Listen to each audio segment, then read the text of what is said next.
Here now, live in studio, Maslansky Partners President Lee Carter. Let's start with the convicted felon doesn't matter. But one of the clips we played, it said Donald Trump's either going to be blowing up or silent. And I just laughed. It's like, okay, so they're putting him in a position where whatever he says, they think he's going to lose, but they're pretty sure that they're trying to set up that there's only two Donald Trumps. And it's not necessarily true. There is a nuanced Donald Trump, even though, and he's really good at getting messages to stick. And so it's not as much just what's going to happen in those 90 minutes that they're on stage. It's what you're going to remember afterwards. And Donald Trump has an amazing knack for giving us something to remember. And I think a lot of people forget what he's like on stage, especially when he performs very well. He did an amazing job in some of the debates, and he's fumbled in others. But he usually gives us something to hold on to. Because perception matters. So I think a lot of people think Joe Biden's going to stumble through the debate. Well, if he does a little better than stumbling through, and if Donald Trump is very presidential, how does this play in the polling and people's perceptions? Well, I think at the end of the day, the people who are undecided have two major concerns in their mind. One is, can Joe Biden do the job for the next 4 years? And on the other hand, for Donald Trump, it's which Donald Trump are we going to get? Should we be concerned about, is he going to be the volatile Donald Trump, or is he going to be one that's going to solve all of our problems? So at the end of this debate, it's going to be, are they able to satisfy those anxieties that people have about both candidates? And I think, we haven't seen Joe Biden perform in a way that's really given anybody peace of mind that he's up to the task. Only 30% of Americans at this point think that Joe Biden is mentally fit to complete a second term. Now, there's a lot of concern. I'm going to say there's not on the part of Donald Trump, but we're looking at 50%. It's a much different calculus. But at the end of the day, they really have to answer those questions for the American people. With every group, it's astonishing but not shocking that Joe Biden is not connecting with, and let's talk about women. So moving on to, as Trump continues to maintain his polling lead in key swing states, Joe and co. are shifting focus to Pennsylvania's suburbs, deploying scores of volunteers to encourage Republican women to vote blue. But they've got their work cut out for them. Based on one recent survey, more than twice as many women voters say they were better off financially under 45 compared to Biden. Meanwhile, 40% of women say inflation is their top issue heading into November, while the Democrats' favorite issue, threats to democracy, comes in a distant second of just 22%. If you go through all of these numbers related to women, Black women, Latino women, suburban women, they are moving away from Joe Biden. Yes, and I think the economy is absolutely, inflation in particular is the #1 issue to women. They're the ones, by and large, who are managing household finances and really seeing the impact of it firsthand. And they're saying, this is the most important thing to me and my family in this moment. So I think that the Democrats are at a disadvantage. And the other thing that I've seen is, I think that this issue is very important to voters. There's no doubt about it that independent and Democratic women say that abortion is a very important issue.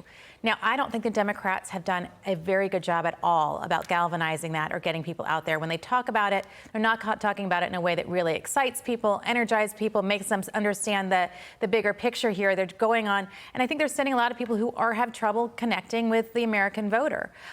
If they're able to do that, if they're able to do it in a way that is successful, I think they could end up having some more success than they are right now. And the way that I think they need to do that is focus not just on reproductive rights, is what they're calling it right now, but talk about the 2 Supreme Court justices. Because one of the things that I think people have really realized over the last several years is how important those Supreme Court justices are to decisions that impact our lives. And I think that's something that could really help the Democrats. But they're not doing a very good job of it. You see those talking heads out there, and they're not getting people excited at all. Only 30% of voters who are supporting Joe Biden are excited about doing so. So you just mentioned abortion. That brings us to another topic, which, because this is the anniversary of the overturning of Roe v. Wade, today with the Dobbs decision, giving power to allow restrictions to abortions or access to abortions, giving that to voters in states.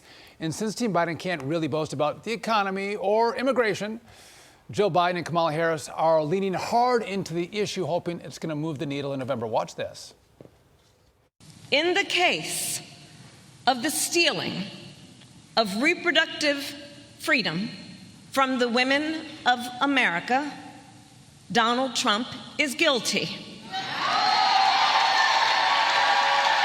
We're going to meet this moment as if our fundamental rights are at stake, because they are, as if our democracy is on the line, because it is. So first off, let's fact check her.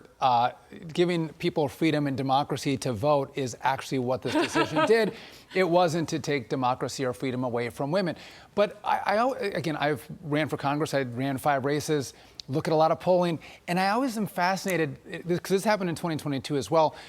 The abortion issue wasn't really a top issue. It was really the economy and inflation in 22. But then at voting time, it was abortion that drove voters. Is that same thing going to happen here? Because it's not a high issue for the voting public, especially for women. It is the economy, it is inflation. But can that flip? It can flip, because the bottom line is this: about 70% of Joe Biden voters are sort of sleepy voters. They're not that excited about voting for Joe Biden. They're not that interested in him, but they might be interested in this. And it's going to come down to voter turnout. So intensity of voters, this will drive voters out. Exactly. And there are some women that I've spoken to, in particular independent female voters, who say, I don't like either one. At the end of the day, if I have to make a decision that's going to impact my life and my children's lives, that's where it's really going to, where I'm going to go out and vote. But if Donald Trump can make the case that he's going to make our daily lives better with inflation, with the economy, that might overcome the issue of abortion. But I think Donald Trump has to have an answer on it as well. I said this on Gutfeld on Friday. The one thing that is driving women away from Joe Biden, and even more to Donald Trump, is the fact that every person in his administration, starting with him for the last 3.5 years, has told women, and we've dealt with old boyfriends and old husbands telling us, oh, your reality, that's not reality. What you're seeing and hearing and feeling, oh, that's not real. It is classic gaslighting of it's all a mirage, and then they manipulate you and tell you that that's not real. It's all in your head. Like, oh, that's not your girlfriend's perfume that you smell on me. And it's the same thing about inflation. And people have grown to loathe these people for that. Absolutely. The economy has never been stronger is not something that resonates with anybody when they know that their grocery bills are 21% on average today higher than they were when Joe Biden took office. There's just no way that you can say that and have anybody feel like you're in touch with them. We dumped your gaslighting ass 15 years ago. I never tried that line, I guess. I'm sorry, okay. I got off track. All right, Lee Carter, always a pleasure to see you. Thanks Not for being with 15, us. it was more like 30. 30 years ago. 30 years Time ago. flies when you're having